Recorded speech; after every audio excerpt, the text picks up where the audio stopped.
लोग जबरदस्ती करते हैं कि हमारे खातों में पैसे भरे हैं तो हम इसको अपने जरूरत के हिसाब से खर्च करेंगे। आपके भी लोग इसको इंटरलॉकिंग पे, लाइट पे, इन सब चीजों पे वो लोग पेमेंट्स करते हैं, उनके लिए इन चीजों को विशेष तौर पे देखा जाता है कि किस तरह से टाइड फंड और अनटाइड फंड का उपयोग किया गया है। कई बार समझाने पे कुछ लोग हमसे झगड़ भी जाते हैं। कुछ लोग ऐसा कहते हैं कि ये प्राविधान है, वो प्राविधान है। कुछ प्रधान ऐसे होते हैं जो कहते हैं कि हमारे ग्राम पंचायतों में टाइड की धनराशि हो चाहे अनटाइड की धनराशि हो, जो इंटरलॉकिंग के, जो लाइट के काम हम करवाएं उसका भुगतान कौन करेगा। कुछ लोग ये भी बताते हैं कि जीपीडीपी का प्रारूप है, एक नियम है कि ग्राम पंचायतें अपनी कार्ययोजना खुद से बनाएंगी, उस पर खुद से भुगतान करेंगी। प्रधान के साथ में जब कभी कभी कोई सेक्रेटरी भी हमसे इस तरह की बहस करता है तो फिर अपने ज्ञान पे, अपने नॉलेज पे कहीं ना कहीं जो है एक तरह से मुझे संशोधन करना पड़ता है, कहीं ना कहीं कुछ खोजना पड़ता है जिससे मैं एक तर्क दे पाऊं। और उसी तर्क के साथ आपके सामने यहाँ पे कुछ लेके आऊं, क्योंकि अभी ग्राम पंचायतों में टाइड फंड आ चुके हैं और टाइड फंड लगभग बहुत जगह पे भुगतान भी हुए, और प्रत्येक वर्ष 2 बार टाइड फंड और 2 बार अनटाइड फंड भारत सरकार जो है भेजती है। केंद्रीय जो अपना अनुदान देती ग्राम पंचायतों को वो भेजती है। तो ऐसे में हम आज बात करेंगे उन टाइड फंड पे किस तरह से मॉनिटरिंग का क्या प्रोसेस है, कि क्या भारत सरकार जो पैसे देती है उनका मॉनिटरिंग का क्या सिस्टम बनाई है, और किस तरह से अनुदान करने के लिए जो प्रॉपर गाइडलाइन है वो है, और कब तक ये अपना 15वां वित्त आयोग चलेगा, उसके बाद 16वां कब तक आएगा। इन तमाम मुद्दों पे छोटी सी वीडियो हम लोग बात करेंगे। वीडियो को लाइक कर देगा और देख लेते हैं ये तथ्यात्मक जो भारत सरकार की गाइडलाइन कहती है उस गाइडलाइन अकॉर्डिंग, क्योंकि जो भी काम हम कर रहे हैं उस गाइडलाइन अकॉर्डिंग नहीं करेंगे, इसी गाइडलाइन के अकॉर्डिंग ये भी कहता है हमको कि इन सब की ऑडिट भी करनी है, और जो लोग इसमें मनमानी करेंगे वो कल ऑडिट में जाके फंस सकते हैं। क्योंकि भारत सरकार राज्य सरकार को चीजें अनुदानित करती है, चीजें भेजती है, तो इसका मतलब है कि जिस गाइडलाइन जिस तहत बना हो उसके तहत यहाँ पे होना चाहिए। तो बेसिकली समय नहीं गवाते, हम यहाँ पे देखते हैं ये जो लेटर्स हमारे बीच में आया हुआ है ये कोई लेटर नहीं है, ये भारत सरकार मंत्रालय का जो पोर्टल है मिनिस्ट्री ऑफ पंचायती राज, यहाँ पे हमने इसका 15वें वित्त आयोग के अनुदान पर MOF परिचालन दिशा निर्देश, ये हमारा 14/7/2021 को ही जारी हो गया था। उसके बाद गाइडलाइन एक जियो बना के भेजा था, उसी जियो के अकॉर्डिंग हम लोग करते थे, लेकिन ये जो है मीन उस जियो का एक मूल है। तो यहाँ पे देखते हैं भारत सरकार वित्त मंत्रालय विभाग वित्त आयोग प्रभाग नई दिल्ली 11 ये वहां का एड्रेस है, और ये मुख्य सचिव सभी राज्य सरकार को ये चीजें भेजा गया है। अब बेसिकली यहाँ पे देख पाते हैं 15वें वित्त आयोग की अवार्ड अवधि की सिफारिश अन्य बातों के साथ ग्रामीण स्थानीय निकायों राज्य सरकारों को अनुदान जारी करना भी शामिल है। ठीक है,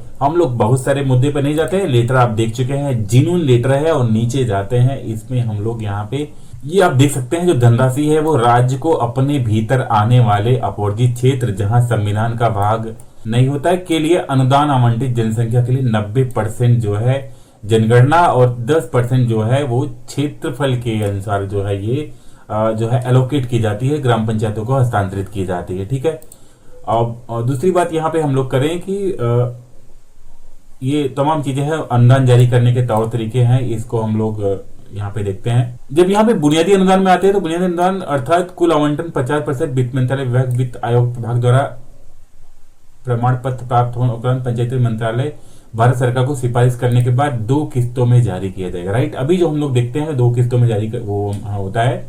और यहाँ पे पंचायत राज मंत्रालय भारत सरकार सिफारिश प्राप्त होने के बाद वित्त मंत्रालय व्यय वित्त विभाग द्वारा 2 किस्तों में आबद्ध अनुदान अर्थात आवंटन 50% जारी किया जाएगा।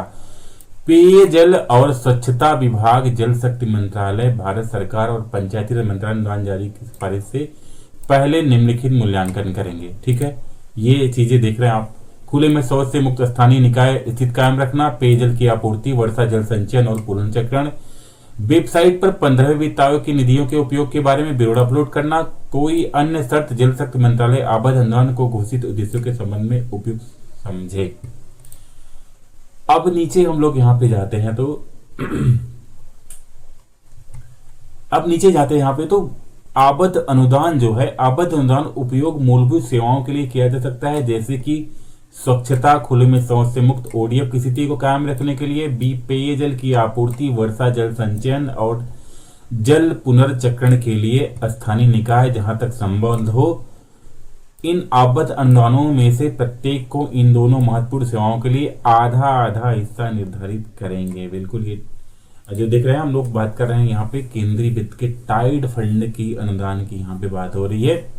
और नीचे आप लोग देखते हैं निगरानी समिति की बात भी कही गई है कि 15 से सिफारिशों के लिए कार्यान्वयन निगरानी करेगा। जो पंचायत मंत्रालय हमारा है वो इसको निगरानी भी करेगा। और इसमें तमाम ये चीजें हैं कि जो भी ऑडिट की प्रक्रिया बनाएगी उन ऑडिट की प्रक्रियाओं में इन चीजों को विशेष तौर पे देखा जाता है कि किस तरह से टाइड फंड और अनटाइड फंड का उपयोग किया गया है।